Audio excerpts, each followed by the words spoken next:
Shalom, beloveds of the King. It's wonderful to be able to come together and to be able to share our next Torah portion reading after we have just had our Shavuot last weekend. And what an awesome time and release that the Father wanted to bring, and how significant it is, this Torah portion, as we now embark on our journey after Shavuot, in the release that the Father has brought in the spiritual realm, to be able to understand what the Father is saying as we continue to embark on our journey in our wilderness experience where we find ourselves in Bimidbar, and what is the Father wanting to reveal to us prophetically in this time, especially as we have just come out of Shavuot last weekend, and now to understand the Torah portion reading after Shavuot and what is the Father wanting to say to us. So let us pray. Abba Yahuwah, I just want to thank you, Father. I thank you for the revelation of the depth of your word, Father, that you're really wanting to be able to reveal to your people in this time the significance of the seasons and the times that we find ourselves in, and in the work that you're wanting to do, as truly you are wanting to raise up a priesthood. Just like in this Torah portion reading, you were drawing unto yourself a priesthood, a Levitical priesthood, which you called your own, to be able to take charge of your holy things, your set apart things, and that they were to be set apart unto you. Father, I just want to thank you. I thank you for the mighty work that you are doing in this time. I thank you for the prophetic work that is being opened up to us in the seasons and the times that we find ourselves in.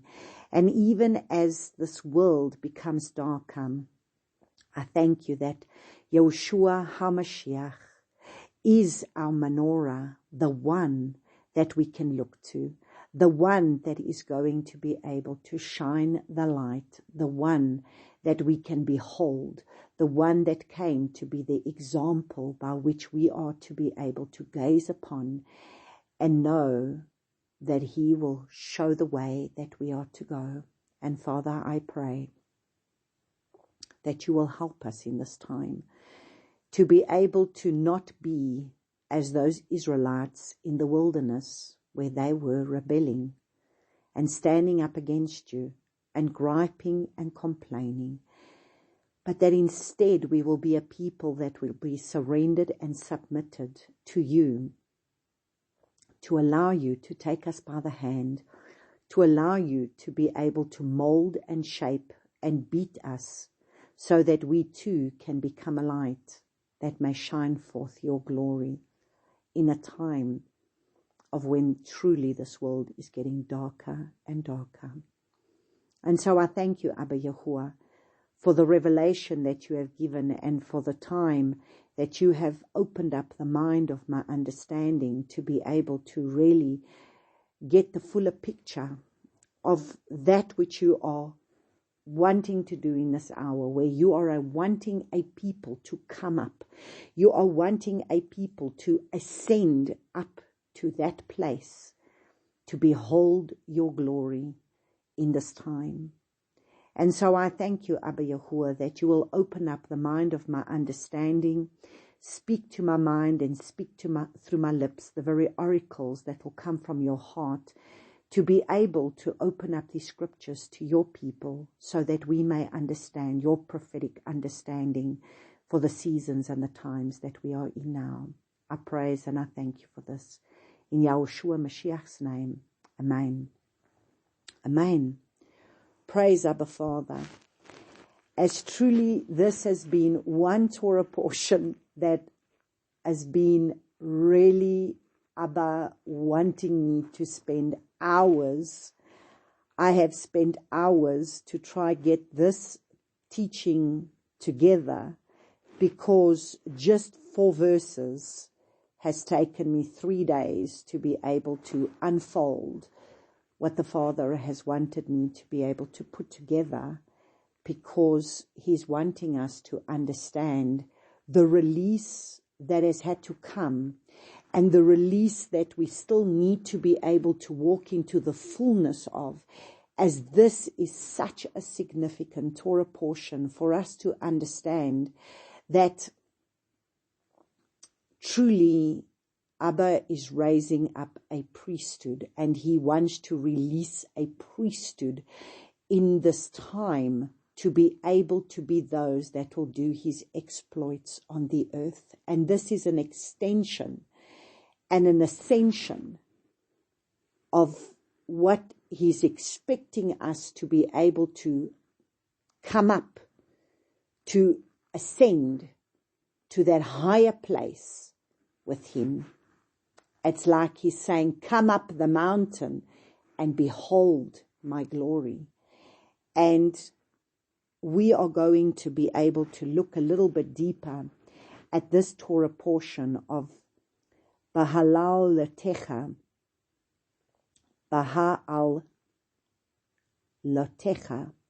which really means when you set up, which actually means in your ascent. So basically, this very Numbers 8 verse 1, Father has really sat with hours just to be able to get me to understand this Torah portion, for us to truly understand the release that we need to walk in, and the deeper revelation of the things that He wants to reveal to us in this hour. So we are really going to embark on a journey in this Torah portion to be able to open up these scriptures to us to understand a royal priesthood, a Levitical priesthood in the order of Melchizedek that Abba is wanting to release in this hour. And so we start with Numbers chapter 8 verse 1, and it says, and Yahuwah spoke to Moshe, saying, speak to Aharon and say to him, when you ascend to trim the lamps, let the 7 lamps give light in front of the lampstand. So when you ascend, and this is what this Torah portion means, it means in your ascent. So when you ascend to trim the lamps, now that word ascend is the word Allah. Allah, to go up, to ascend, to climb, to meet, to visit, to follow, to come up, to spring up, to shoot forth, to come up before Yahuwah, to be exalted, to bring up, to raise up. So you see, arise and shine, for your light has come. That is the prophetic word that we, in the season of the word that has been released. For how long? And the word that was released at this Shavuot, for us to arise and shine, for our light has come, for the glory of Yahuwah has risen upon us. And that is why we are to ascend. We are to come higher. We are to be able to spring up to a higher place of sacrifice. So, we've got to go lower in order for us to be able to come higher. So we got to go lower in ourselves in order for us to be able to go higher in Him. So that is part of our sacrifice. And it's to cause to burn. So that ascend is to cause to burn. And it's an ascension to a higher place. So the Father is saying, my children, you have had Shavuot. Now I have come to fill you with my fullness of my set apart Ruach, to be able to burn within you, to come up higher, to be able to understand that you need to shoot forth, that you need to spring up, that you need to raise up, that you need to come to a higher place of sacrifice. And you need to be able to burn. And so that is the understanding of the ascent. So we need to ascend to trim the lamps. So those lamps, what is the lamps? The lamps is the word H216, and it's near. And that word near is to glisten, to light the burner. So it's to light and it's to glisten, and it's the burner. The root word from that word near is the Aramaic word nur, and that is from the root word H5135, and that word nur is to shine, fire. It's flame of fire. So you see, we are to ascend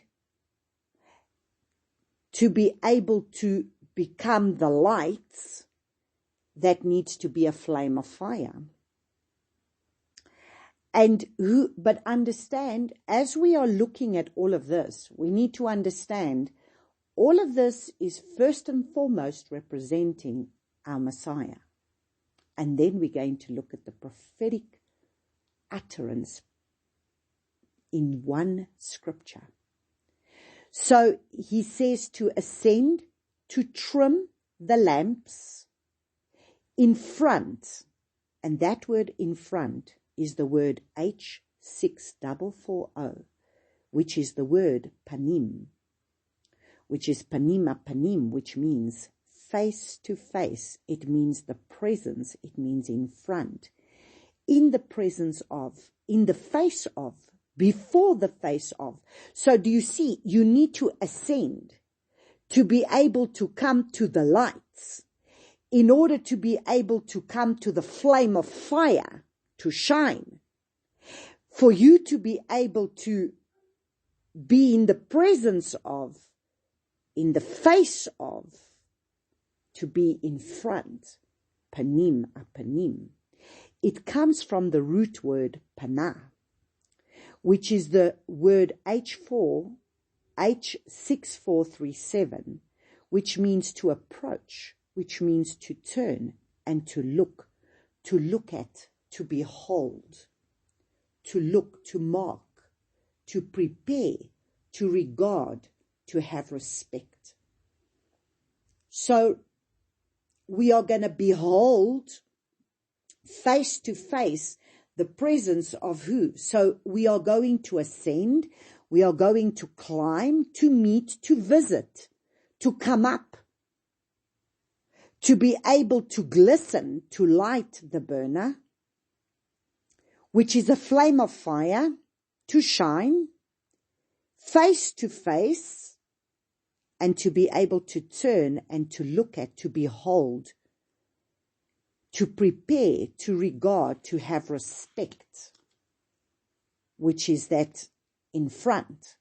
So understand, we're looking at one word, one sentence. We said you ascend to trim the lamps. Let the 7 lamps give light in front of the lampstand.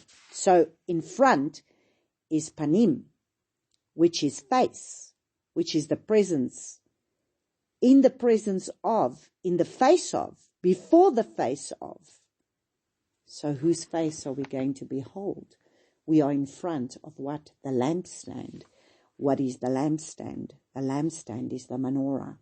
So it's the lights to stand in front of and to ascend, to come to what? To the light, and which is the lampstand, which is the menorah. Who does the menorah represent? None other than Messiah Yeshua. And this is the work of the lampstand. So now we go and we look, and we are going to look, and verse 3 says, and Aharon did so. He set up the lamps to face towards the front, to face towards Peniel, to face towards the face of the lampstand. So we stand in front, the face of the lampstand, as Yahuwah commanded Moshe. And this is the work of the lampstand. So now we're going to look at the work of the lampstand.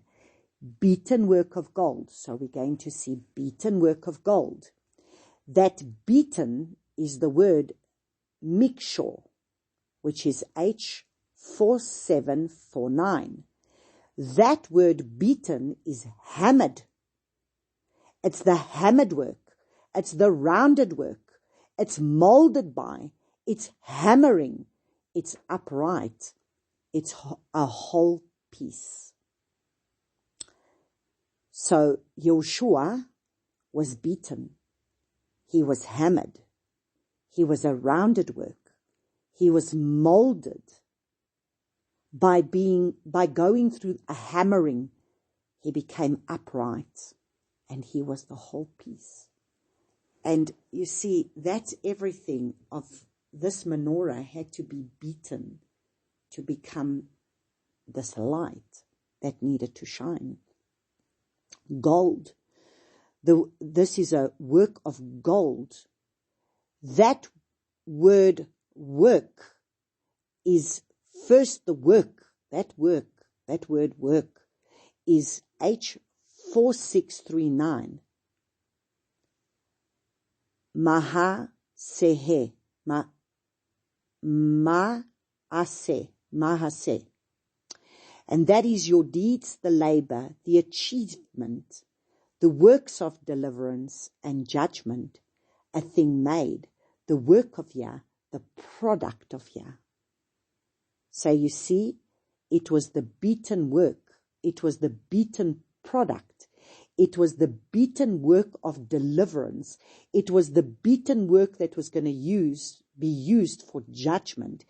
It's the beaten work, that word work, which is a thing made, which is the work of Yah, which is the product of Yah, which is everything of what Yahushua became in that menorah.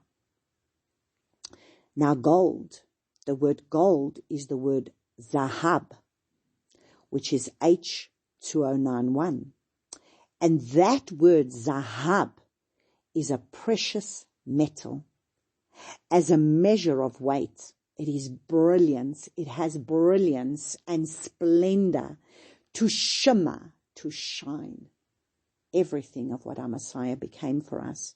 Our Messiah became the beaten, the hammered, the upright, the rounded work of the achievement of the deliverance and the judgment. He became the work of Yahuwah, the product of Yahuwah that became precious, a precious metal. He shines forth his light in brilliance and splendor and shimmer. And then the next thing that we look at, and it says, and this is the work of the lampstand, beaten work of gold from its base to its blossoms. It is a beaten work. So the base is that word yarek, and that's H3409. And that is the word base, but that base is from its thigh, from its side, from its loin, just like Jacob when he was struck in his thigh. So when we look at the base, it's yarek, and that word yarek actually means thigh. And then there is the blossoms. And that blossoms is the word perach, and that is H6525. And that is the blossoms. It means to bud. So Yoshua is the thigh, is the side. It's the loins. From his side, from his thigh, is going to come what? The blossoms, the bud, the sprout. He's the bud that the root of David, the one that's going to bud, to sprout, to bloom, to blossom, to break out, to break forth, to flourish, to spring up. Everything of what Yahushua is in this menorah. You need to understand, we are looking and beholding this magnificent, brilliant menorah, lampstand, and everything about this lampstand is representing our Messiah. It is a beaten work. So we need to understand that it is a beaten work, so we need to be hammered.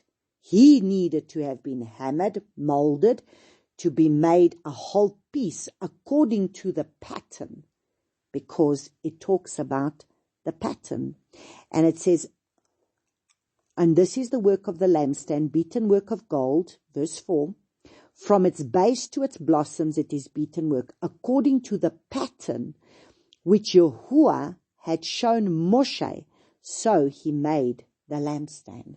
So the Father was going to mold and shape his Son according to the pattern of what he needed to be able to have a first fruits, so that from that mold and that pattern there is going to come other sons and daughters of Abba Yahuwah that need to follow in the same pattern. And that pattern is the word, is H4758, Mareh, and that is sight, appearance, vision, what is seen, to look up, to look on, to see. And it comes from the root word raha. And that word raha is H7200, which is to see, to look at, to inspect, to perceive, to consider, to learn about, to observe, to watch, to give attention, to gaze at, have an experience, to take heed and to regard, to stare at, to think about, and to view. So that is everything of what we need to look at. And when we look at the menorah and we see our Messiah. So everything of what is spoken in this four verses of chapter 8 of the book of Numbers is talking about a menorah that was the perfect pattern of what the Father was going to send, the first fruits of this menorah that is our Messiah. So we too are to be able to behold, because remember, this is for us to come higher, to come into that place, to raise up, to spring forth, to come to a higher place, and to climb, to meet, to visit, to follow in the footsteps of the one that we're going to be able, the one that will shine, the one that is a flame of fire, the one that is in front, because we need to be able to come higher to see face to face. He's the one whose face we need to behold. He's the one who we need to be able to have the presence, because that is the panim, that is in front, which is the light that we need to be able to light, put the lamp in front. And it comes from the root word panah, which is to approach, to turn, to look at and to behold. So we need to look at and to behold our Messiah, who is the mark. And he's the one who's going to prepare. And we need to have respect. And he's the one that has been able to be beaten. He's the one that has been hammered. Rounded work is the whole piece. And that is the work which is the deeds, the labor, the achievement, the work of deliverance. He brought the work of deliverance and judgment. And he's the gold. It's gold, and that's the precious metal, because he himself is precious, as a measure of weight, a brilliant splendor, to shimmer and to shine. And from his thigh, from his loins, that is the base, to the blossoms, he is the bud, the sprout, the bloom, the blossom, the flower. And he's the one that will break out, break forth, to flourish, to spring up. It is a beaten work, which is the hammered, molded to make a whole piece, according to the pattern, which is the appearance, the vision. So Yahushua is the perfect pattern of the menorah in the future of what he came in the pattern of this menorah, that the Father gave this menorah, and Yahushua was going to come as the pattern. And it's the root word raha. So we need to look at, we need to inspect, we need to perceive, we need to consider, we need to learn about, we need to observe, to watch, we need to give attention, we need to gaze at, we need to have an experience, we need to take heed, we need to regard, we need to stare at, we need to think about, and we need to view. So when we look at this menorah in the whole, understand, we see the fullness of our Messiah. And then what lights up the menorah is the oil. And the oil needs to go through the oil press. And therefore, Yahushua had to go through the oil press of the Garden of Gethsemane. And the more you are pressed, the more oil there is. And the more the menorah can shine for longer. So if you don't allow yourself to be pressed and go through an olive press, what light do you have for Yahushua to shine? Because it's through the oil that you have to produce in your life that you're able to shine, that you're able to give that menorah to shine. You have no light of your own. He's the only one that can light up. And you need to become that oil that must be pressed to shine forth that menorah. But if we're now going to look at this whole explanation, and the whole explanation that we are going to look at is going to be, what must we do? Because everything in this explanation is representing ourselves. Now, we will look at everything other ones to show us from these verses, these 4 verses. Because if we look at Numbers 8:16, because everything about these verses is talking about Yahushua, who is the menorah. But what is it saying about the set-apart priests that Abba is wanting to be able to release? Because in Numbers 8:16, it says, for they are given ones. So already if you look at Numbers chapter 6, Numbers chapter 8 verse 6, and it says, take the Levites from amongst the children of Israel, and you shall cleanse them. Verse 7, and do this to them, to cleanse them, sprinkle water of sin offering on them, and they shall shave all their bodies, and shall wash their garments, and cleanse themselves. And then in verses 16 it says, for they are given ones, given to me. From among the children of Israel, I have taken them for myself, instead of all who open the womb, the firstborn of all the children of Israel. So you see, the Father doesn't just choose the firstborn now, because it was the firstborn that is set apart unto the Father. But now the Father's saying, I want to choose a holy priesthood that are going to become my first fruits. My son, he's the menorah that you need to represent, because he's the first menorah of many other menorahs that I'm wanting to raise up in this hour.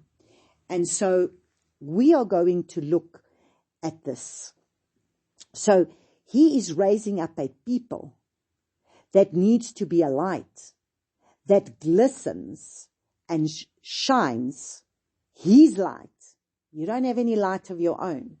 Like I said to you, you need to produce the oil in order to be able to shine that light. You need to go through an olive press. And the more you allow yourself to go through the olive press, the more oil you will have to shine that menorah brighter. Because who is the menorah? Yeshua. But what must you go through? So, if we're going to look at this, and we're going to see now, so the lamps, we need to be able to glisten, to light the burner. So we ourselves are going to need to be able to shine his light. We need to burn a fire to be fiery. They need to be a flame of fire that talks. We need to become the flame of fire.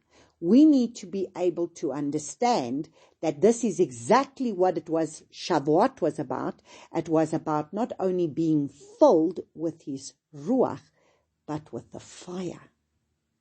And so there needs to be a fire that is burning within us.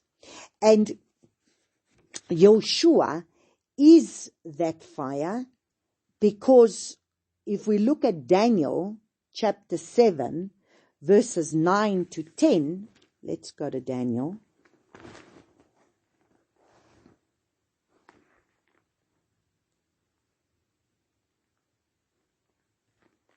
We're going to go to Daniel chapter 7, verses 9 to 10. It says, "And I was looking until thrones were set up, and the Ancient of Days was seated. His garments was white as snow, and the hair of his head was like clean wool. His throne was flames of fire, its wheels burning fire. A stream of fire was flowing and coming forth from his presence." So from the presence of the Father comes this consuming, burning fire. "And a throne, and 1,000 thousands served him, and 10,000 times 10,000 stood before him. The judge was seated, and the books were opened." So do you see, streams of fire was flowing and coming forth from his presence. So from his presence comes forth this fire, this flame of fire. But we too need to understand that we need to be able to go through a fire. Are we willing to be able to? We see that we are willing. Who are we willing to be able to bow to? Are we willing to be able to allow him to be that consuming fire in our lives? And if we look at Daniel, so let's go look at Daniel chapter 3. And in Daniel chapter 3, it talks about Shadrach, Meshach, and Abednego. So we see here, are we willing to bow to the one who is the only true light, the only true menorah, the only true fire? Or are we going to bow to the systems of this world? So let's look and see. Here, Shadrach, Meshach, and Abednego. If we're going to look at Daniel 3, verses 13 to 14, Nebuchadnezzar, in rage and wrath, gave orders to bring Shadrach, Meshach, and Abednego. Then they brought these men before the sovereign. Nebuchadnezzar spoke and said to them, "Is it true, Shadrach, Meshach, and Abednego, that you do not serve my Elohim, and you do not do obeisance to the gold image which I have set up?" Now, if you are ready, when you hear the sound of the horn and the flute and the zither and the lyre and the harp and the pipes and all kinds of instruments, and you fall down and do obeisance, and you will fall down and do obeisance to the image which I have made good. But if you do not do obeisance, you are immediately thrown into the midst of a burning furnace of fire, Who is the Elah who does deliver you from my hands? Now, if you look at verses 17, what do they say?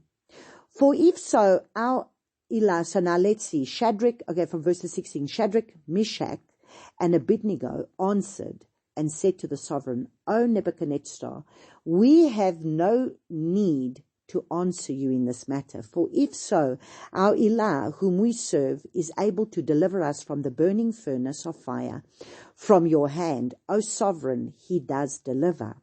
But if not, let it be known to you, O sovereign, that we do not serve your Elohim, nor do we do obeisance to the gold image which you have set up. So you see, which gold image are you going to bow to?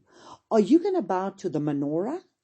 Or are you going to bow to the gold image of everything that this world has got to offer? Because this is what we are going to be faced with soon enough. And who are you going to behold? Who are you going to look to? Who is going to be the light that you are going to bow down to? Are you going to bow down to the things of this world and what this world has got to offer, the shimmer and the gold of this world? Or are you going to bow down to the shimmer and the gold of the menorah, Yeshua himself? And now we look and see that it says, and then Nebuchadnezzar was filled with wrath, and expression on his face and changed towards Shadrach, Meshach, and Abednego. And he responded and gave orders, and they heat the furnace 7 times more than it was usual to heat it. And he commanded some of the strongest of his army to bind Shadrach, Meshach, and Abednego and throw them into the burning furnace of fire. Now we look at verses 22, and it says, thereupon, because the sovereign's order was urgent and the furnace exceedingly hot, the flames of the fire killed those men who took up Shadrach, Meshach, and Abednego. And these 3 men, Shadrach, Meshach, and Abednego, fell down, bound into the midst of the burning furnace of fire. Now look at what happens in verse 24. Then the sovereign was amazed and stood up in haste and spoke and said to his counselors, did we not throw 3 men bound in the midst of the fire? They answered and said to the sovereign, certainly, O sovereign. He answered and said, look, I see 4 men loose, walking in the midst of the fire, and they are not hurt. And the form of the 4th is like the son of Elah. So in the fire, he raises up as that menorah that will be set ablaze, that we bow before. And we will not fear the fire of the things of this world, because if we're going to have to be thrown in the fiery furnace, we will bow to only one whom we behold, whom we look to, whom we will raise up to be able to look upon, to be able to come up to be able to ascend to, only to Abba Yahuwah, and to look upon the light of the menorah, who is Yeshua himself. And now listen to what he says from verse 25. Then verse 26, the Nebuchadnezzar went near the mouth of the burning furnace of fire. He spoke and said, Shadrach, Meshach, and Abednego, servants of the Most High Elah, come out and come here. Then Shadrach, Meshach, and Abednego came forth in the midst of the fire. So you see, in the midst of the fire they came forth, and the viceroys and the nobles and the governors and the sovereign counselors gathered together, seeing these men on whose bodies the fire had no power, and the hair of their head was not singed, nor were their garments changed, nor did the smell of the fire come on them. And so this is what we need to understand, that not even the smell of the fire was upon them, because you are gazing and beholding, because it says, when you come face to face in the presence of this flame of fire, who is in that flame of fire? none other than Yeshua himself. And so we need to see him face to face in front. But how do we get there? We must be beaten. We must be hammered. How are we going to come before him face to face? There must be a beating. There must be a hammered. We ourselves need to be beaten. We need to be hammered. We need to be formed. We need to be able to be rounded work. We need to be molded, just like the base, the thigh. So we look at where's this thigh story that is telling us what we need to go through. And that is in Genesis chapter 32. So let's go to Genesis chapter 32.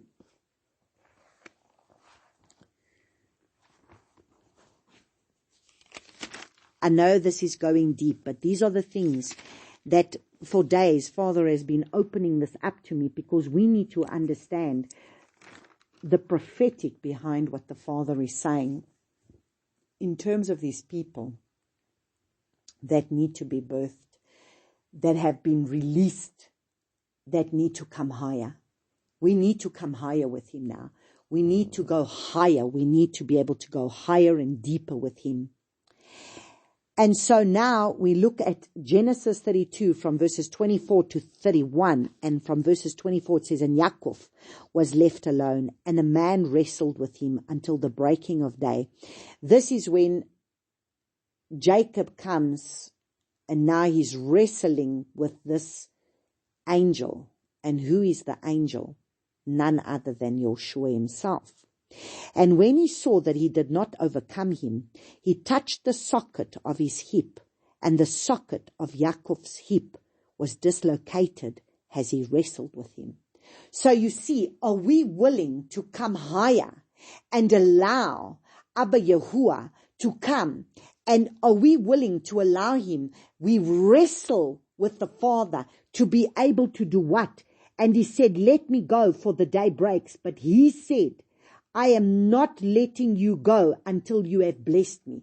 We need to come before the Father and let the Father have his hand in us.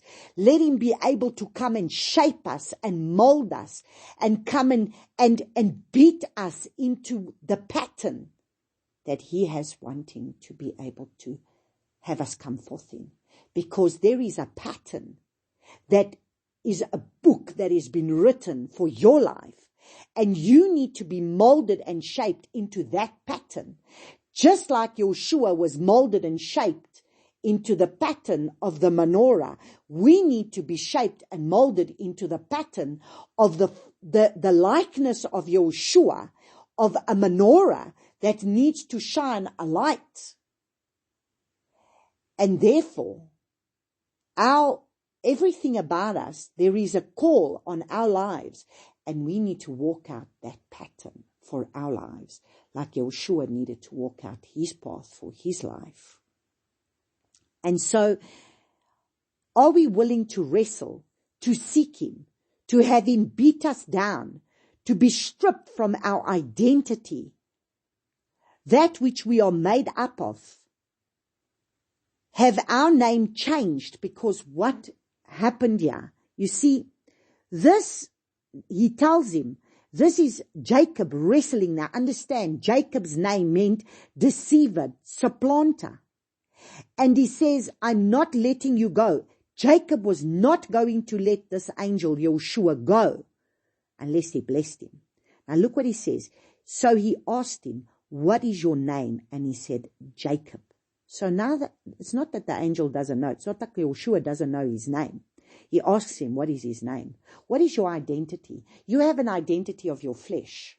And the identity of your flesh is not the identity that is in him.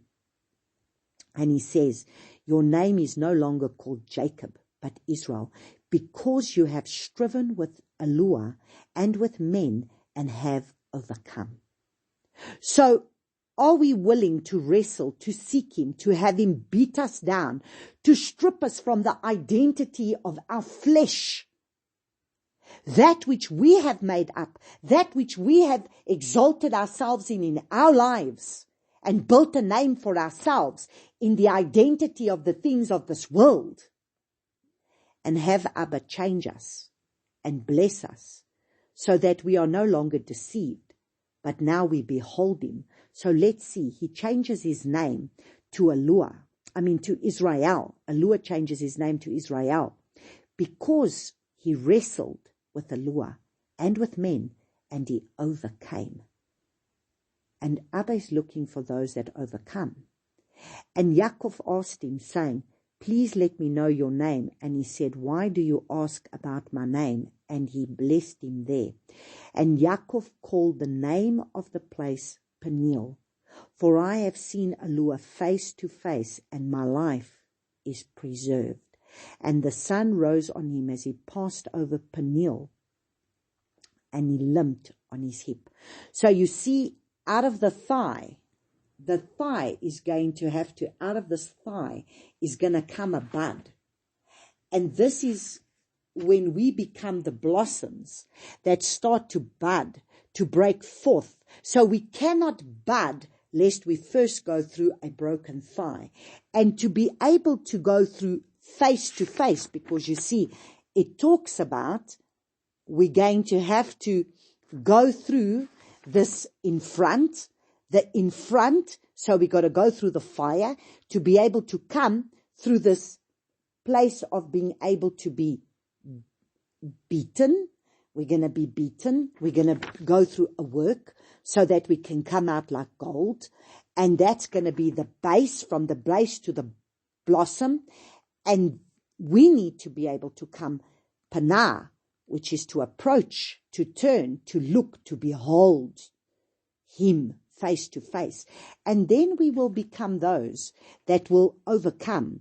Now, he changes his name to Israel. Then we become part of this house of Israel when we are willing to allow him to change our identity, to allow us to go through a process of being beaten and stripped of our flesh man and of our flesh ways, so that we can become Israel.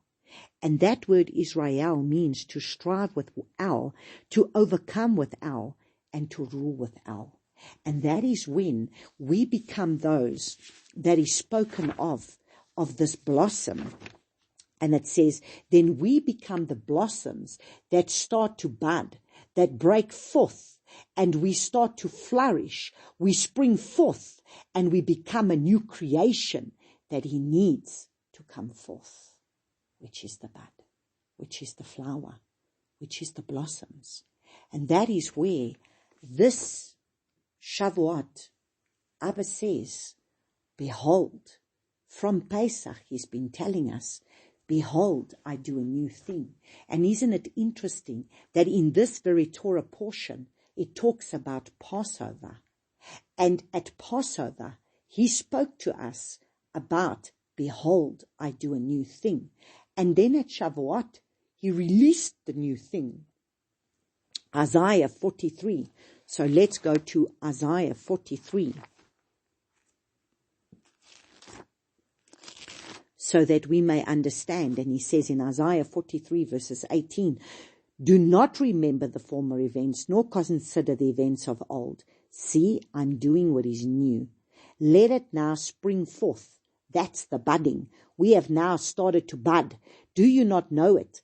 I am making a way in the wilderness and rivers in the desert. The beasts of the field esteem me, the jackals and the ostriches, because I have given waters in the wilderness and rivers in the desert to give drink to my people, my chosen. Make a note of that. This people I have formed for myself. Let them relate my praise, my chosen. So,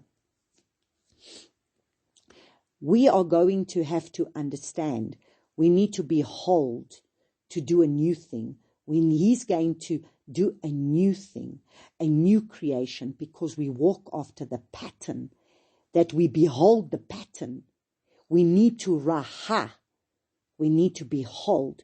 We need to look at. We need to observe. We need to watch.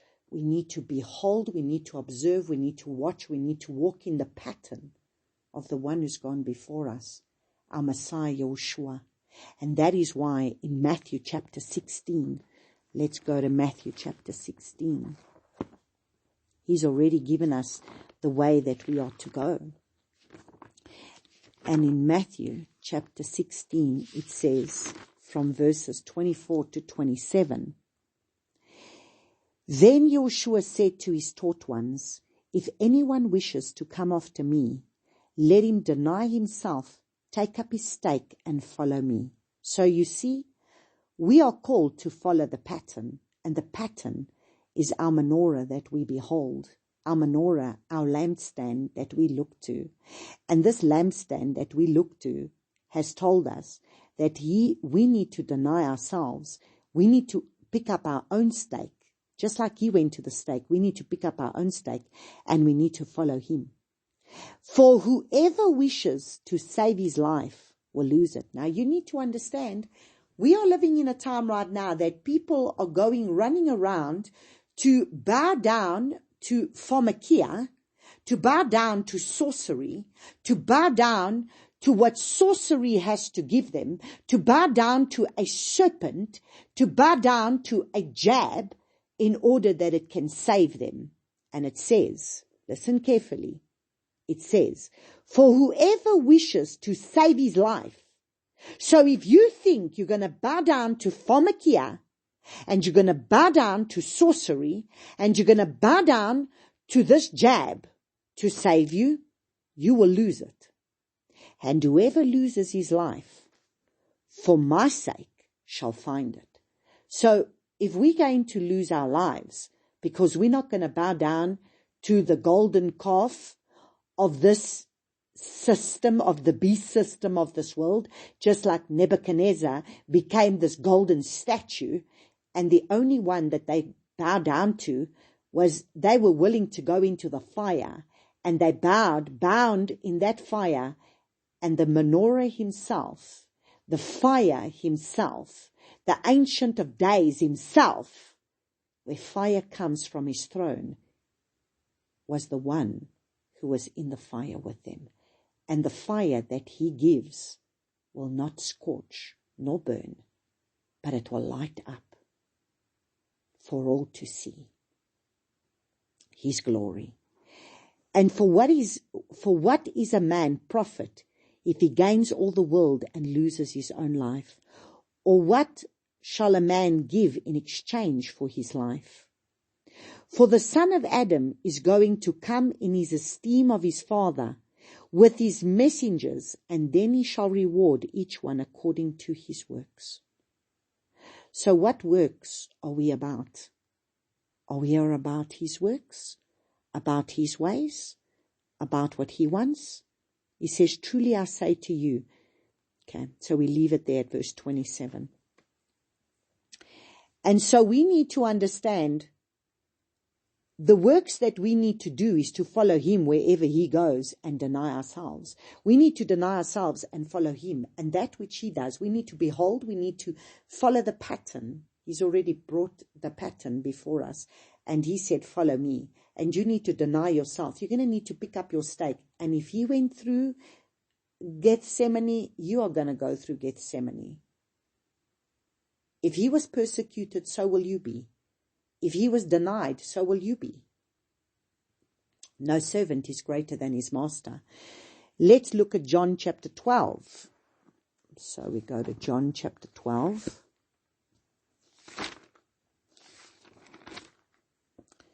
John chapter 12 from verses 24. And it says, Truly, truly, I say to you, unless a grain of wheat falls into the ground and dies, it remains alone. But if it dies, it bears much fruit. Now listen to what he says. He who loves his life shall lose it. So if you love your life and you want to save your life for the things of this world, you're going to lose it. And he who hates his life in this world shall preserve it for everlasting life. So we must not be trying to hold on to the things of this world, but we must allow ourselves to surrender. If anyone serves me, let him follow me, and where I am, there my servant also shall be. If anyone serves me, the Father shall value him. Now I myself am troubled, and what shall I say? Father, save me from this hour. But for this reason I came to this hour. So we keep saying, for such a time as this, we have been created. So for what such a time as this, are you willing to be like Esther to say, if I perish, I perish. I will come before the king. I will bow before the king. But if I perish, I perish if he doesn't stretch out his scepter before me. It's easy to say, for such a time as this I have been created. Do you understand that for such a time as this you have been created where you are most probably going to have to die for your faith, just like our Messiah? Because a kernel of wheat is going to need to die in order to produce a harvest. And so we need to understand, if we do not die in our flesh to our mind, our will, and our emotions, how are we then going to be able to come to a place, if we don't even live for him now and die for him in our mind and our will and our emotions, how do you think we're going to physically die for him when the time is presenting itself for that? So we need to understand what the Father is wanting us to be able to go through. And so this is why a kernel of wheat has to die and fall to the ground. Are we born for such a time as this? We too might have to die for his name's sake. And we must be prepared for that. Then I said to the Father, if we look and see which church, I said to him, Abba, which church in the book of Revelation for the 7 churches, because the lampstands, there were 7 lampstands, and the lampstands were representing 7 churches. So when we look at Revelation chapter 1, it was talking about the 7 lampstands and the 7 stars. And so when I said, Father, which church is really looking, which church is really talking about this lampstand? So we go and we have a look at this. And because he says here in Revelation 1 verses 10, and I came to be in the Spirit in the day of Yahuwah, and I heard behind me a loud voice as of a trumpet, saying, I am the Aleph and I am the Tav, the first and the last, and write in a book what you see, and send it to the 7 assemblies of Asia, to Ephesus, to Smyrna, to Pergamos, to Thyatira, to Sardis, to Philadelphia, and to Laodicea. And I turned, and see the voice of which was spoken with me. And having turned, I saw 7 golden lampstands. And in the midst of the 7 lampstands, one like the son of Adam. And so it says in verse 20, and the secret of the 7 stars, which you saw in my right hand, and the 7 golden lampstands, the 7 stars are messengers of the 7 assemblies, and the 7 lampstands which you saw are 7 assemblies. So when I went and looked at the very first church, that's the one that's talking about a golden lampstand. So Father wanted to speak to me about the prophetic time in where we are in terms of this Torah portion reading. What is he saying in terms of the people that he's releasing? And there's going to be a separation, and he's warning a people, and this is the warning that he's bringing. And in this warning, we look at this church of Ephesus. And so, therefore, we need to look at Ephesus from Revelation chapter 2, verse 1, and says, and to the messenger of the assembly of Ephesus write, he who is holding the 7 stars in his right hand, who is walking in the midst of the 7 golden lampstands, says this. So, is walking in the midst of the 7 golden lampstands, says this, I know your works and your labor and your endurance, and that you are not able to bear evil ones, and have tried those who say they are emissaries and are not, and have found them false. And you have been bearing up, and have endured, and have endurance, and have labored for my name's sake, and have not become weary. But I hold this against you, that you have left your first love. So remember from where you have fallen and repent, and do the first works, or else I shall come to you speedily and remove your lampstand. So, if he removes the lampstand, who is the lampstand? Yahushua, from its place, unless you repent. Yet, this you have, that you hate the work of the Nicolaitans, which I also hate. He who has an ear, let him hear what the Spirit says to the assemblies. To him who overcomes, I shall give to eat from the tree of life, which is in the midst of paradise of Eloah. So now when we look at this church, we see when he says, you have left your first love. So, but I hold this against you, that you have left your first love. Now that word left is the word aphiami,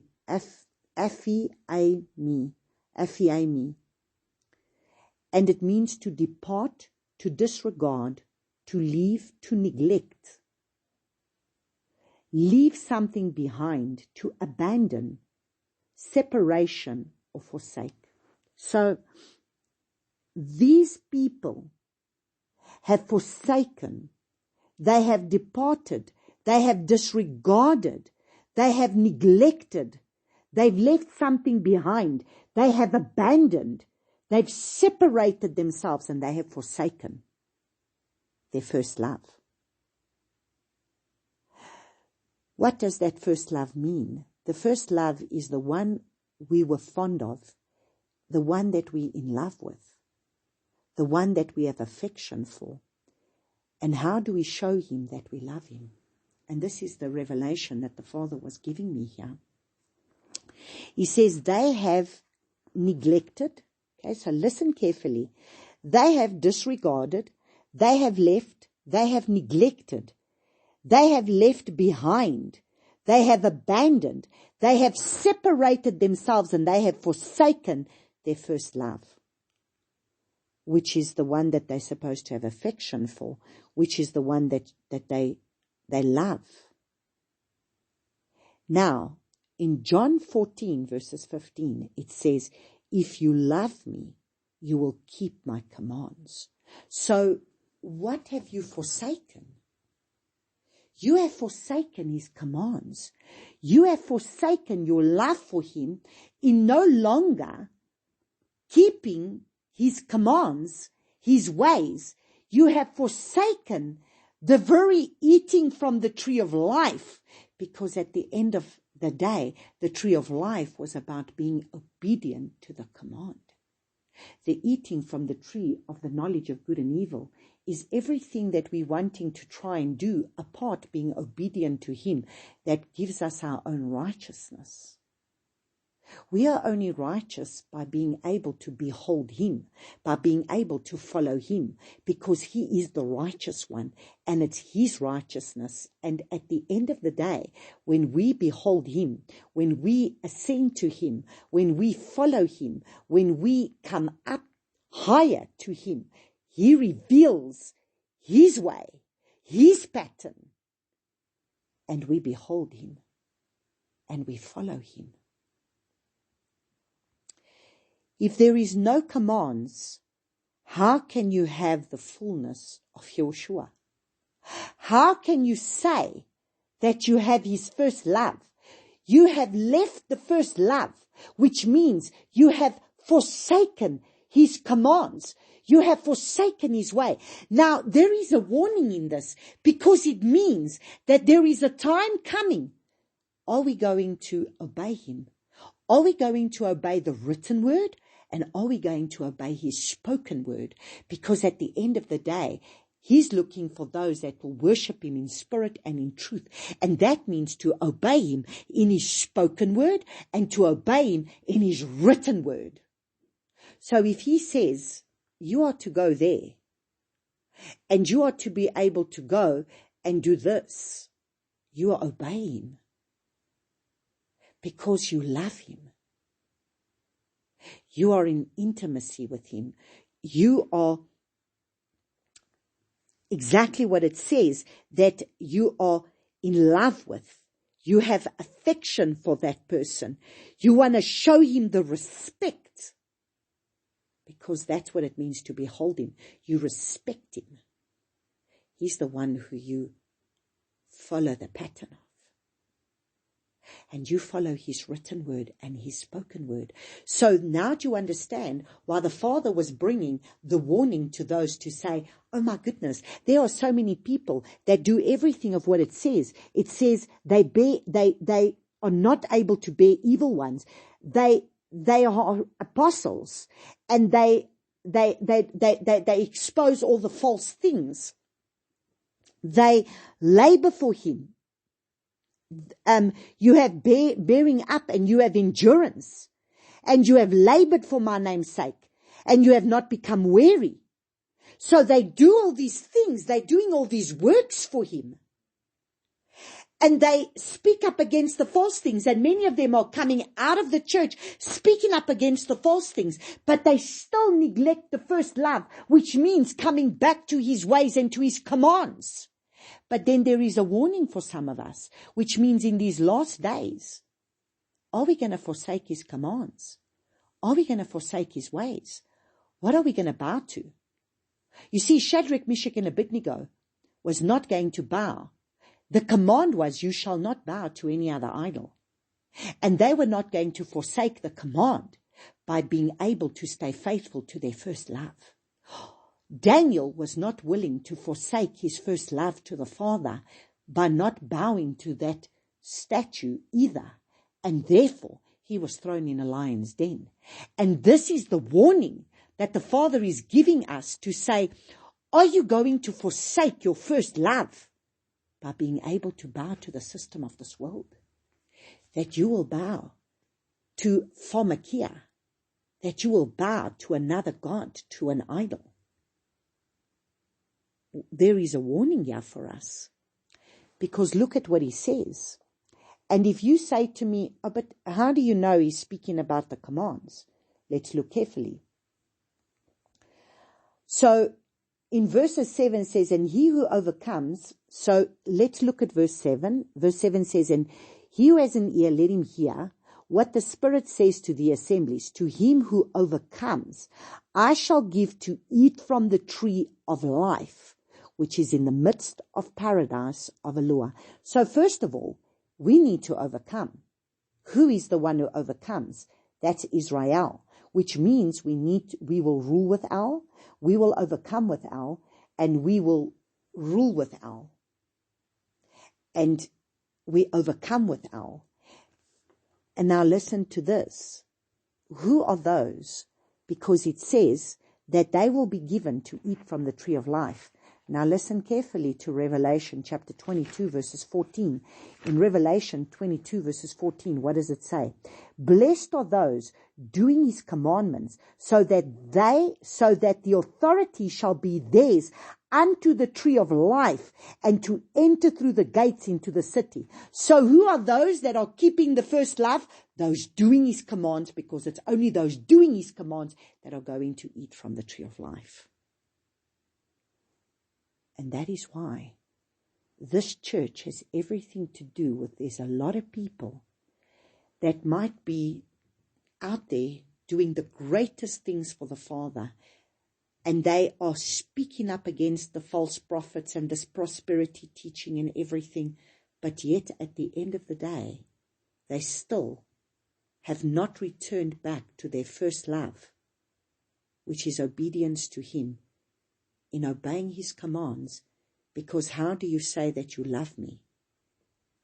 Because in John 14:15 it says, if you love me, you will keep my commands.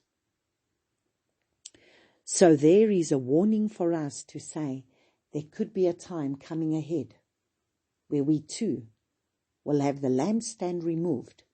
So understand, when you're no longer looking at the lampstand as the one that you need to behold, the one that you need to look to, Yahushua, the one who's given us the pattern and the way in which to walk, the one that we need to ascend and come higher to be able to behold him. We will lose the lampstand we will lose the light and we will lose salvation. Because it says, I will remove the lampstand. And there is a warning in this. So who are we going to bow to? Who are we going to bow to? We are to bow only to our Creator and no one else. So now we look at Numbers chapter 8 again. So we go back to Numbers chapter 8 because we need to understand what is the Father doing here. The Father is raising up a priesthood. And this, everything is about a priesthood. And this is why I'm saying He is looking for a people that is going to be a first love people. A people that will return back to the first love. A people that are going to be able to do everything of what this menorah is going to do. A people that need to be able to shine and become a flame of fire. A people that are willing to burn with a fire and a love for Him.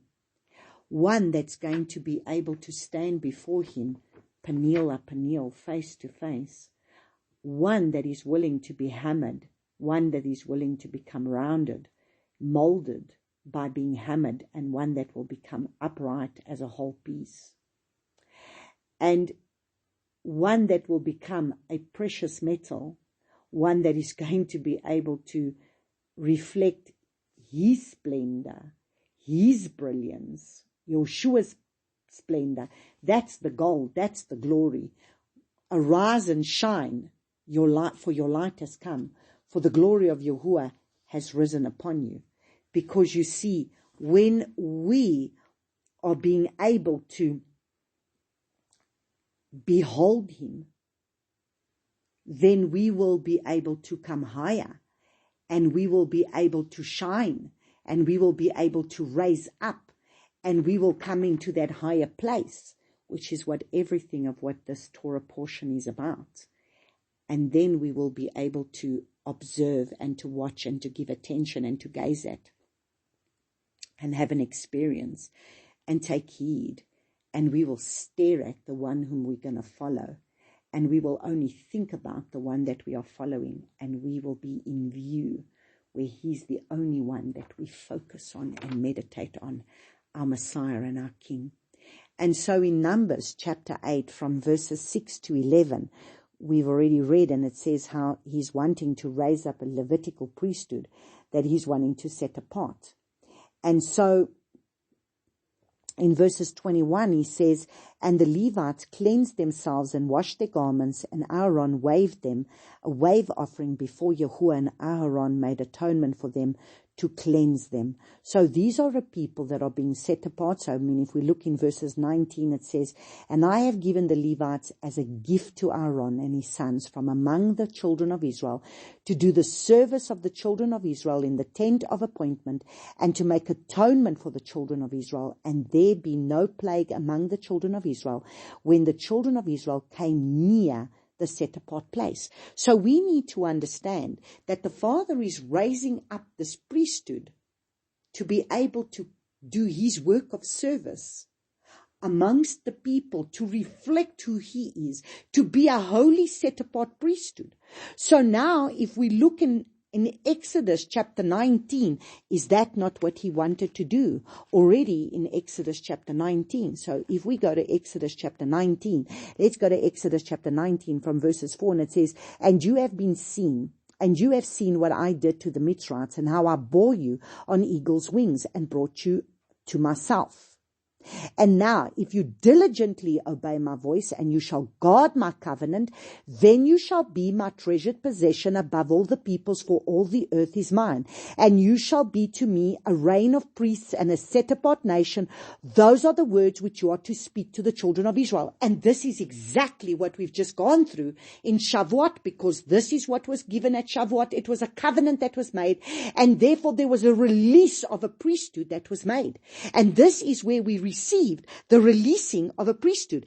And what did He want to do? Because if we look and see, it said in from chapter 19, verse 9, and it says, and Yahuwah said to Moshe, see, I am coming to you in the thick cloud, so that the people hear when I speak with you and believe you forever. And Moshe reported the words of the people to Yahuwah. And Yahuwah said to Moshe, so we are to believe the words of Moshe forever.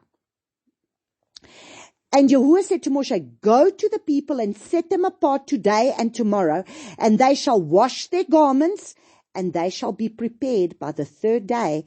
For on the third day Yahuwah shall come down upon Mount Sinai before the eyes of all the people. So he was going to cleanse all the people. He wasn't going to just choose a Levitical priesthood. He wanted to choose all of them. He wanted to choose them to be his holy priesthood. But what happened? They chose not to listen to him. They came down the mountain, and by the time Moses comes down the mountain, they've built a golden calf. And the ones who raise up are the Levites, and he chooses a Levitical priesthood then.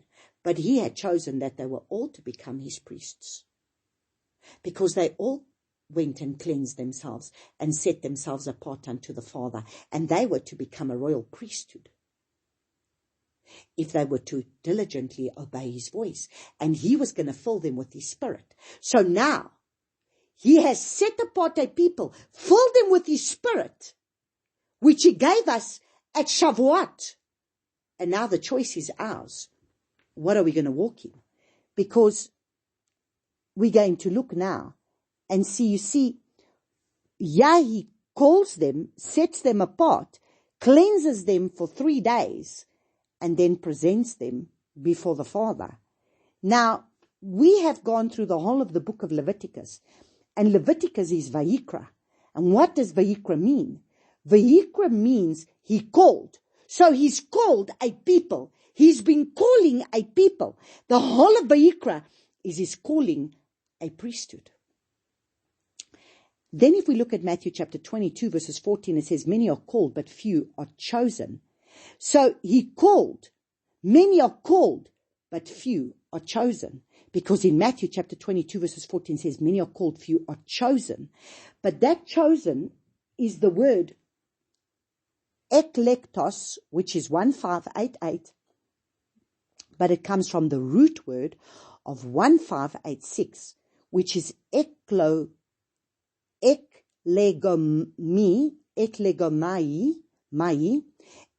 eklegomai, which means to choose, to make a choice, to choose. So many are called, but few make a choice. Many are called, but few choose. So throughout the whole of Vayikra, throughout the whole of the time of Leviticus, he's been calling, and now we've entered into the wilderness. And what are we supposed to be doing in the wilderness? He's going to speak, and he's going to test, and he's going to put us through tests and trials. Because he wants to speak to us, and he's going to give us his instruction, and we are either going to follow or we are not. And this is what this whole Torah portion is about. So we need to understand, many are called, but few choose, because that is the root word of eklektos, is choose, to make a choice, to choose.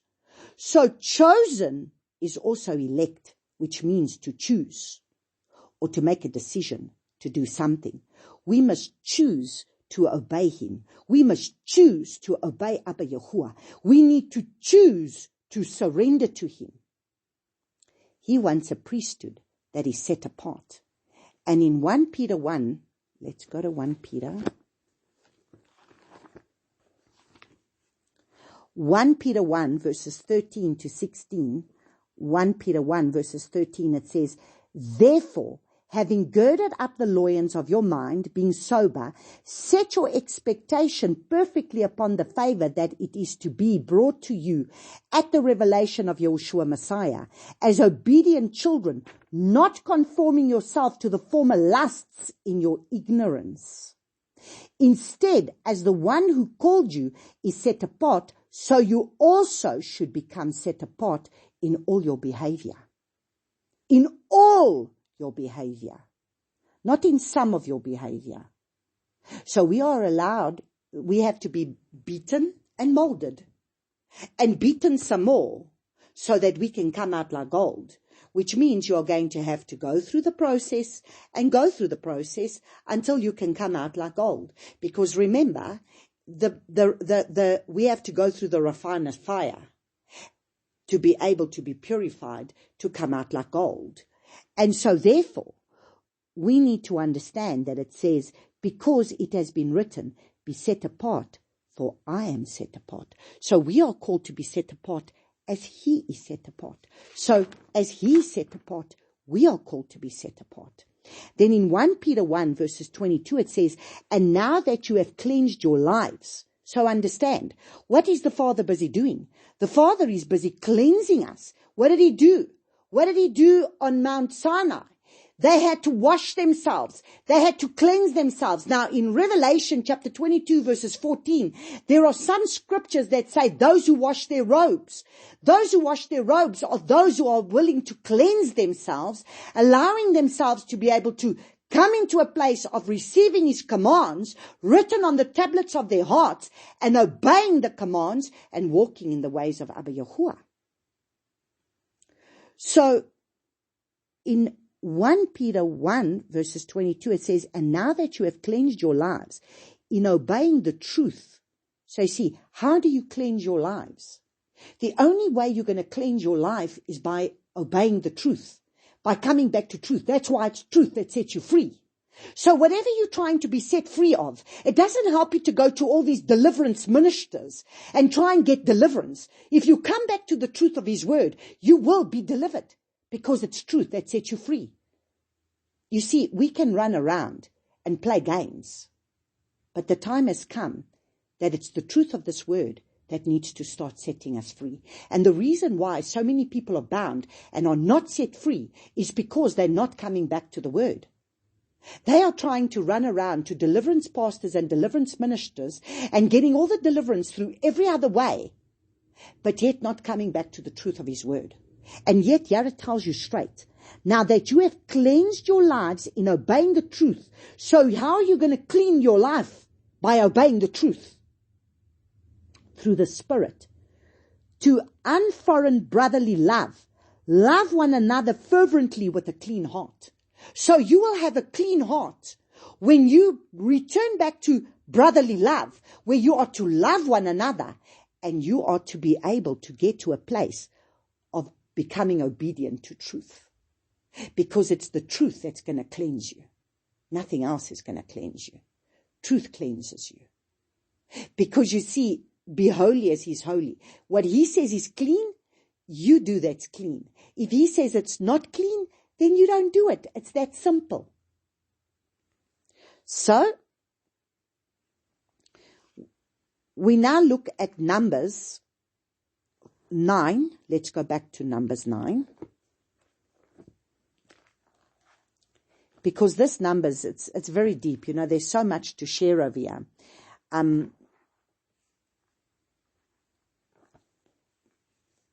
Because at the end of the day, this is such a powerful Torah portion reading that we can't just skip through it.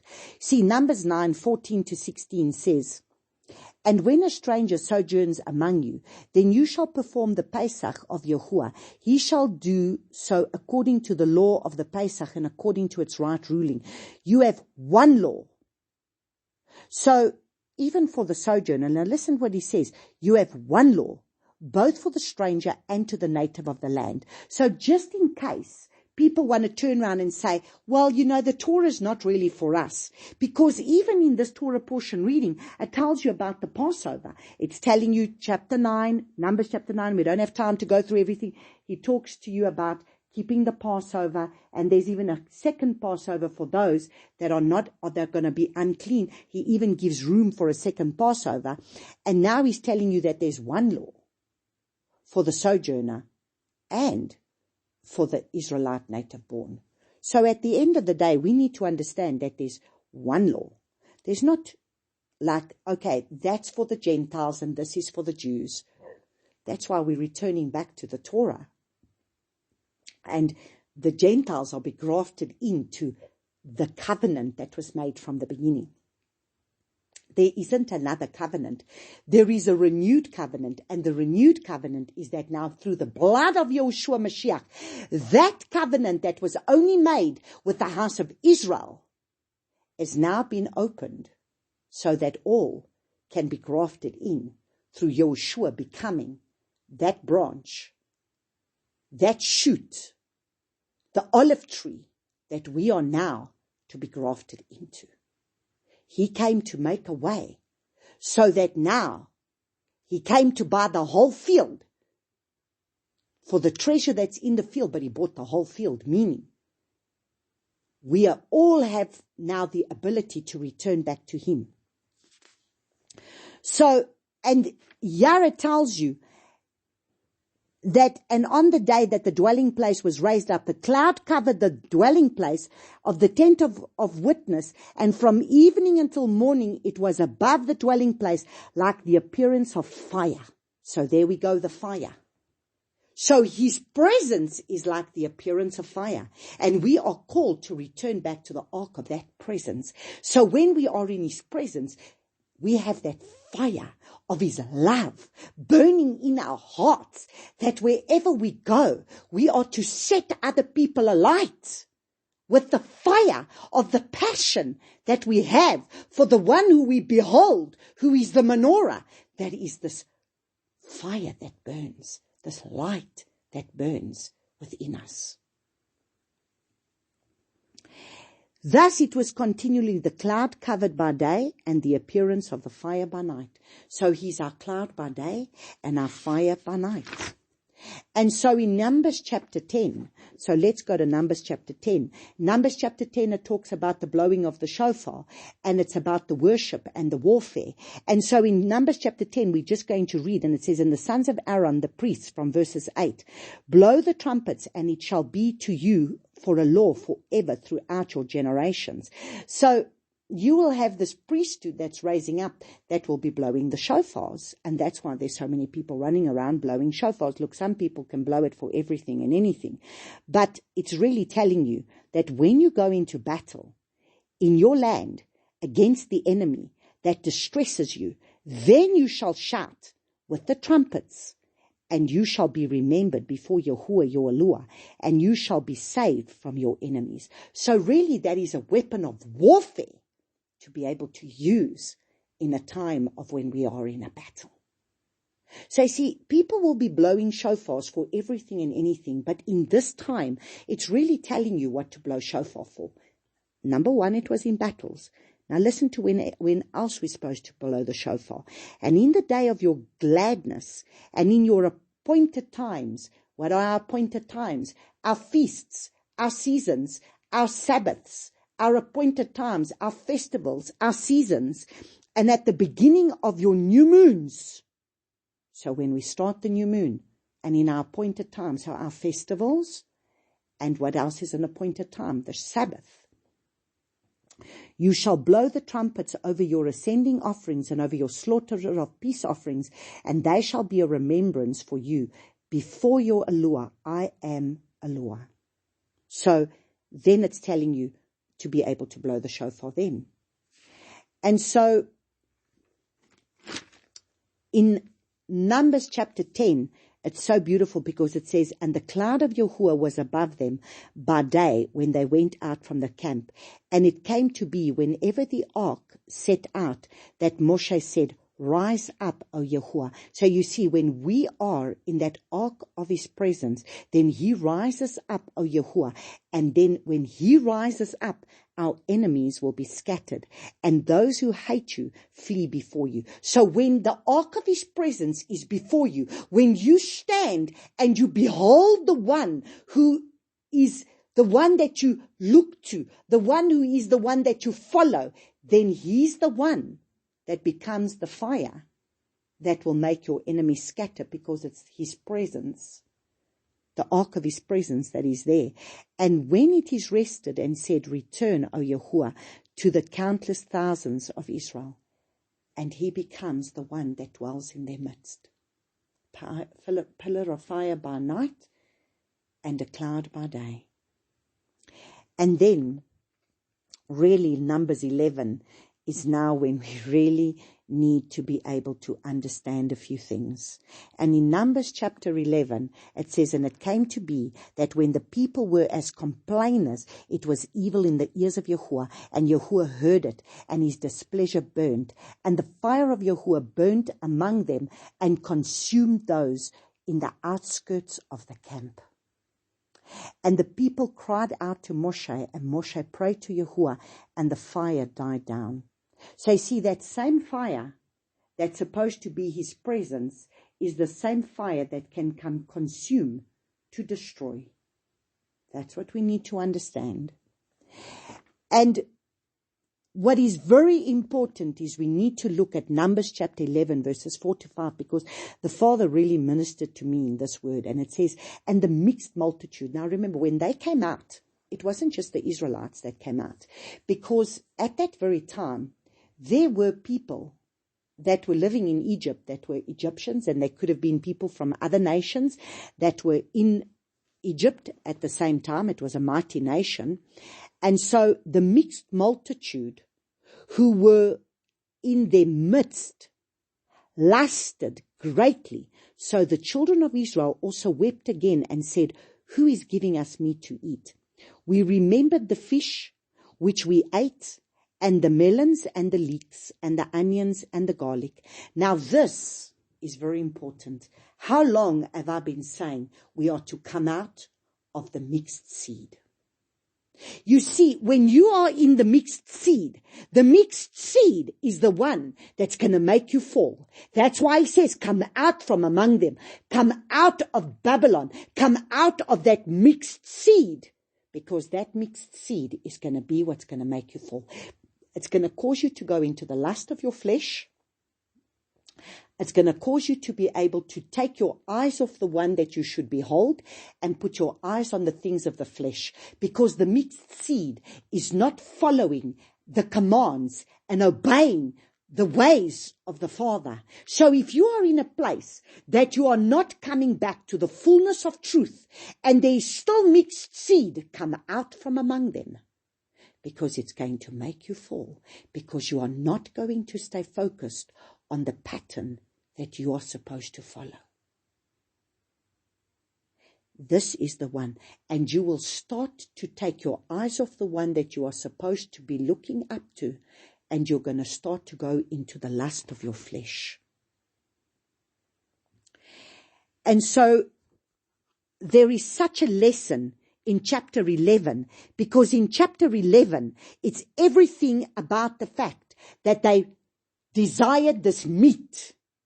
So you see, we're not content. So you must understand, these tests are coming before us. And understand, we've been in Vayikra, which he called. And now he brings us into the wilderness. And he's going to test us in this wilderness to see if we're going to obey him. Because the wilderness is about, it is a wilderness that we are in, and we are going to be tested in this wilderness. Are we going to be complainers? Are we going to gripe? Are we going to moan? Are we going to complain? Are we going to say, but we're not happy with the manna that you've given us. We're not happy with that which you've given us. We want more and more and more. Now you must understand something. There are some prayers that are just not a prayer that is in the will of the Father. Are we praying according to the will of the Father, or do we just pray soulish prayers because we want the lusts of our flesh to be fulfilled? What are you praying? So you see, there are prayers that we can pray.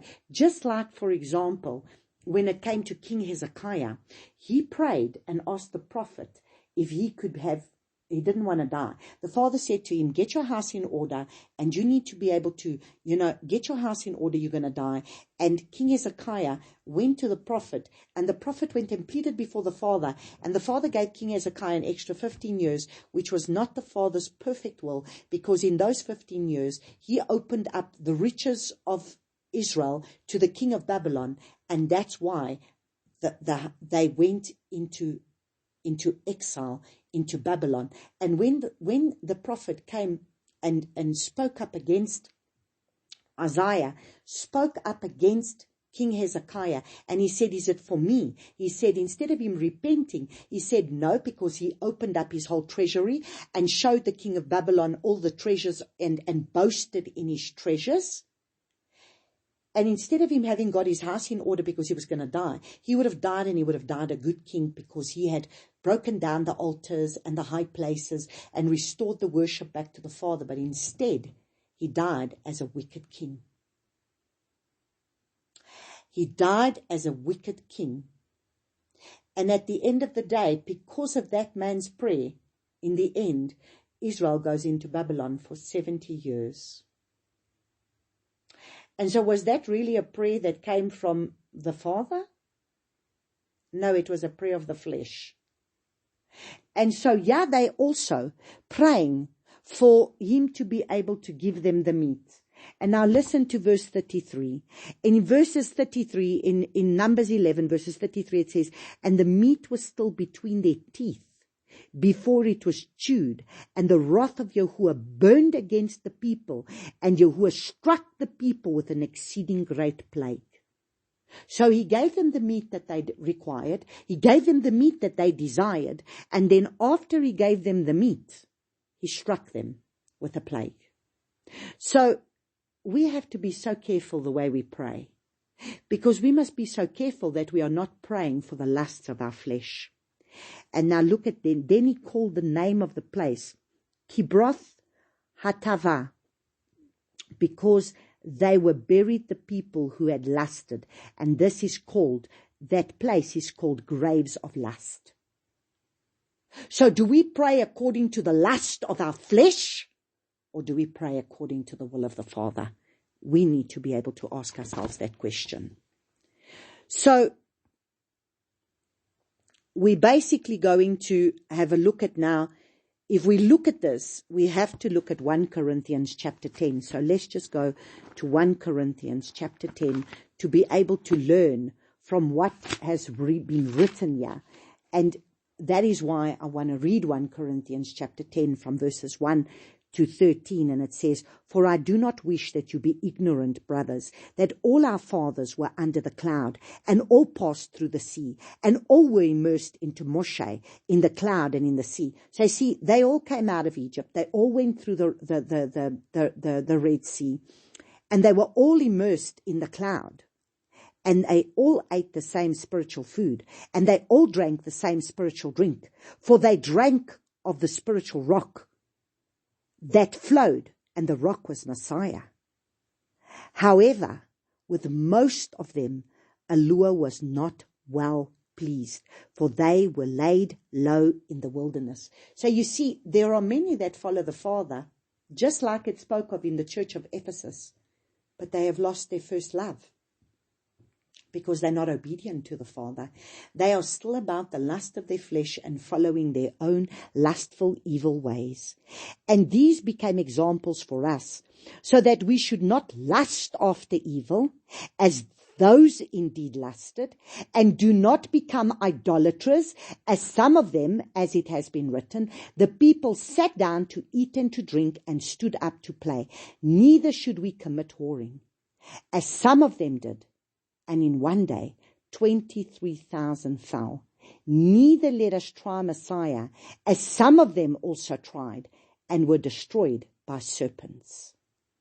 Neither grumble, as some of them also grumbled, and were destroyed by the destroyer. And all these came upon them as examples, and they were written as warnings to us, on whom the ends of the ages has come. And that's where we are right now, in the end of the ages. And the Father is warning us, because we are going into our own wilderness. And, you know, it's right now. We can turn around and say, oh, I stand so righteous before the Father. Really? When the food is not going to be there, and when the things are not going to be there, are we going to be any different? We better be remembering these Torah portion readings, so that we do not become the gripers and the moaners and the complainers like they became. And all these came upon them as examples, and they were written as warnings to us, on whom the ends of the ages has come, so that he who thinks he stands, let him take heed lest he fall. You see, we might think we stand now, but we do not know the trials that are going to come. No trial has overtaken you except such that is common to man, and always trustworthy, who shall not allow you to be tried beyond what you are able, but with the trial shall also make the way of escape, enabling you to bear it. So you see, if you are not allowing yourself to be beaten now, if you're not allowing yourself to be molded now, if you're not allowing yourself to go through the beaten, molded, and becoming that menorah that he's wanting to shine, just like Yeshua had to be the first menorah, if you are not going to allow yourself to go through that process, then how are you going to stand in the days ahead? All that which you are having to go through now is part and parcel of the equipping that is already equipping you, so that when the trial comes and the time comes, no trial will overcome you, that no trial will be able to come that he has not already given you the way out, because you've already been equipped in this time of your wilderness that you're going through now. So, praise the Father. Now we are going to look at Zechariah chapter 3, so that we can just look at the Haftorah. And in Zechariah chapter 3, it is so important for us to be able to see, because this is exactly what the enemy does. The enemy wants to accuse us, but this is where the Father is raising up a priesthood. And that is why I'm wanting to be able to just declare over us that he has raised up. And this was the prophetic word that he gave us already at Passover. And it's interesting because this is exactly the prophetic word that in this Torah portion reading, we are being able to see that there's a Passover, and at Passover, the prophetic word that he spoke was that he was going to remove the dirty garments that we had. So now look at in Zechariah chapter 3 from verses 1, and it says, "And he showed me Yehoshua the high priest standing before the messenger of Yahuwah, and Hasatan standing at his right hand to be an adversary to him. And Yahuwah said to Hasatan, Yahuwah rebuke you, Hasatan. Yahuwah, who has chosen Jerusalem, rebuke you. Is this not a branch plucked from the fire?" So you see, we are a branch that has been plucked out of the fire, that's got to bear the blossoms that need to come forth. Praise the Father. Because we're beholding the menorah that we look to, Yeshua our Messiah. And Yehoshua was dressed in filthy garments. And so have we been standing in filthy garments. But at this Passover, he wanted us to eat at the table of Yahuwah, and was standing before the messenger. And he answered and spoke to those who stood before him, saying, "Remove the filthy garments from him." And to him he said, "See, I have removed the guilt from you, and shall put costly robes on you." So you see, the Father has removed the filthy garments. He did that at Pesach. And now what is he doing? He wants to release this Levitical priesthood. This is what this whole thing is. Ascending. You need to come up. You need to become those priests now that need to raise up now, that need to come higher, that need to come up.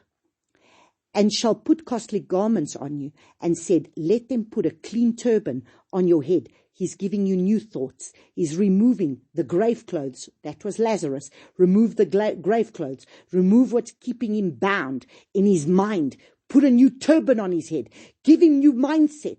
Let him behold the one that he sees. Let him be able to think on him and look to him and follow him. Then he put a clean turban on his head, and they put garments on him, and the messenger of Yahuwah stood by. So you see, we've received new garments. We've received a new order. We've received new clean garments, clean robes, because we are those that at Shavuot stood before the Father. We washed our robes.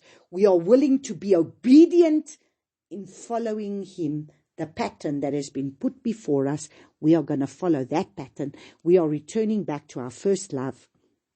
And the messenger of Yahuwah witnessed to Yehoshua, saying, "Thus says Yahuwah of hosts, if you walk in my ways, and if you guard my duty, and you shall also rule my house, and also guard my courts, and I shall give you access among these standing here."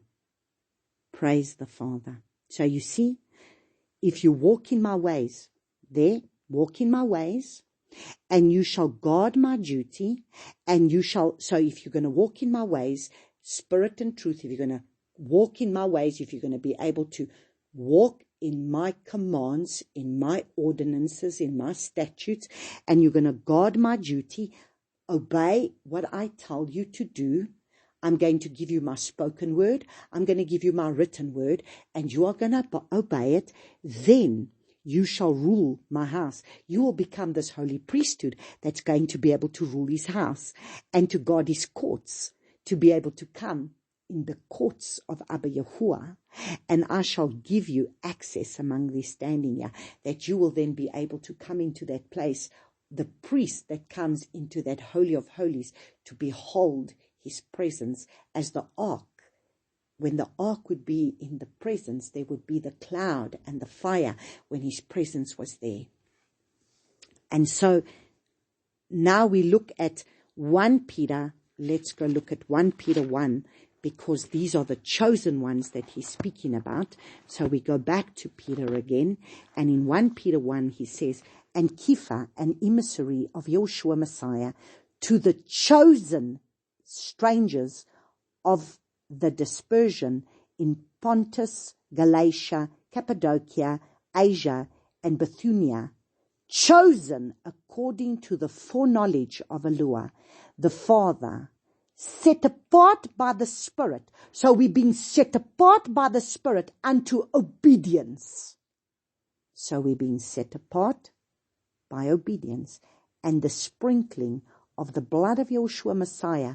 Favor and peace be increased to you. So this is what we are going to walk in favor and increase of peace, of his favor and of his shalom that is going to be upon us. And we now look at 1 Peter 2 verses 1 to 5. So 1 Peter 2 verses 1 to 5, and yet telling us, having put aside then all evil and all deceit and hypocrisies and envies and all evil words, as newborn babes, we desire that unadulterated milk of the word, in order that you grow by it. If indeed you have tasted that the Master is good, drawing near to him, a living stone, rejected indeed by men, but chosen by Elohim and precious. You see that menorah, gold, the precious gold, the precious metal, we too become this precious, because he's the chosen, he's the first one, he's the living stone, the rejected by men, but chosen by Elohim and precious. That's the one that we're beholding. You also, as living stones, are being built up.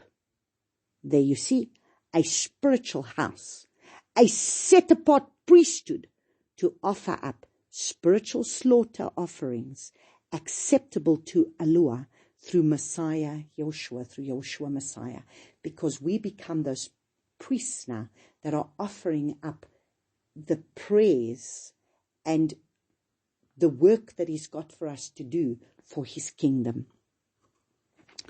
And so now we look at 1 Peter 2 verses 9, but you are a chosen race, a royal priesthood, a set-apart nation, a people for a possession, that you should proclaim the praises of him who called you out of darkness into his marvelous light.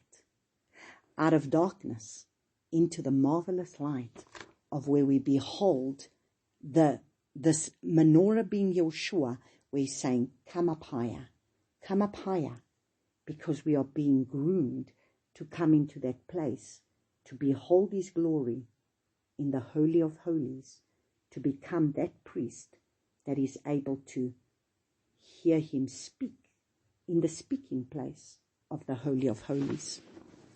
And so we close off with Hebrews chapter 3, for us to understand we are this holy priesthood, but there is a warning in Hebrews.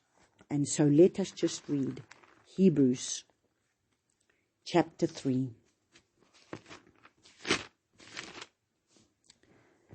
Therefore, as the set-apart Spirit says, today, if you hear his voice, do not harden your hearts as in the rebellion, in the days of trial in the wilderness, where your fathers tried me, proved me, and saw my works 40 years.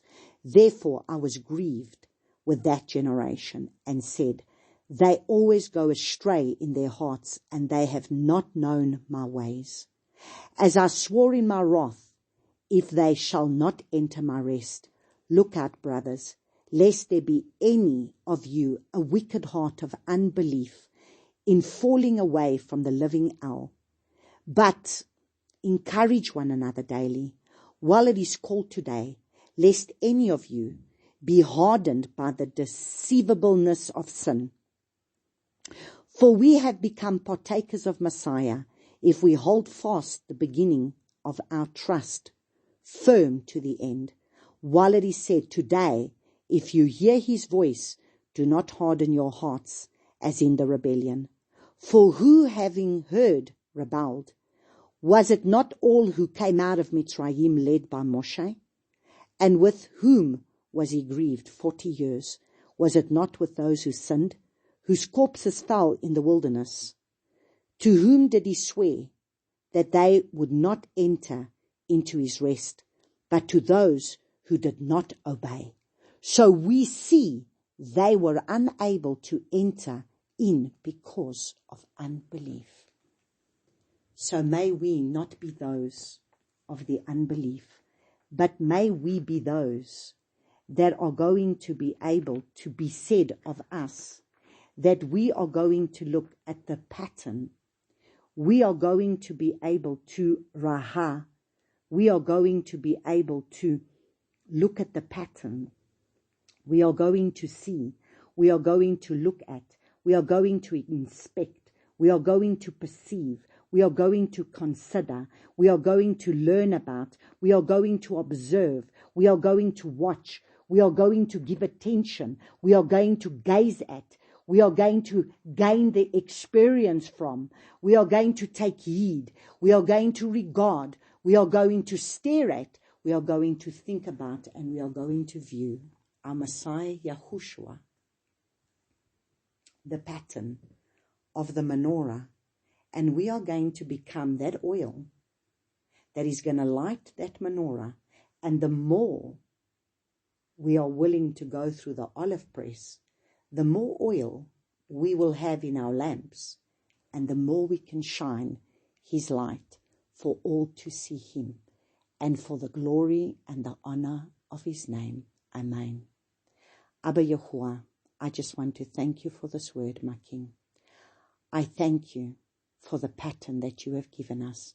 I thank you for this coming up and coming forth and birthing, and that little premantis that was on the 12 tribes, that the altar that you asked me to build, just as we were entering into Shavuot. That was to bring new life. That was one that was going to stand. That was one that was going to be able to be this new birthing life, a praying, worshipping people that you already ordained before the foundations of the earth, a chosen royal priesthood that you already wanted at Shavuot, when you called them up to cleanse themselves for 3 days and stand before you. Father, these are the people now, this royal priesthood, this priesthood that you already chose and you've already spoken of, that you already wanted in Exodus chapter 19. May we be that priesthood that now raises up to be able to behold our Messiah, Yahushua, and to look to him as the perfect pattern, the one that we are willing to bow our knee to, the one that says to us that you are to deny yourself, pick up your stake and follow me. The one that was willing to become the kernel of wheat that had to die, the one that we too need to be able to become, that kernel of wheat that needs to die to our mind, to our will, to our emotions, and to be willing to be beaten and molded and shaped to become everything of the pattern that you have already ordained for our lives before the foundations of the earth, that we should walk in to bring glory and honor to your name. I pray, may you have your way in us. And may you truly raise up that priesthood that is going to be able to come and return back to truth, that is truly going to be able to set ourselves free and set others free. So help us, Abba Father, to become cleansed by your truth. And where more of your truth comes in, more of the lies will go out, and the more we are being cleansed, and the more we are being able to shine your light. And so I thank you for this, Father, in Yeshua's name. Amen.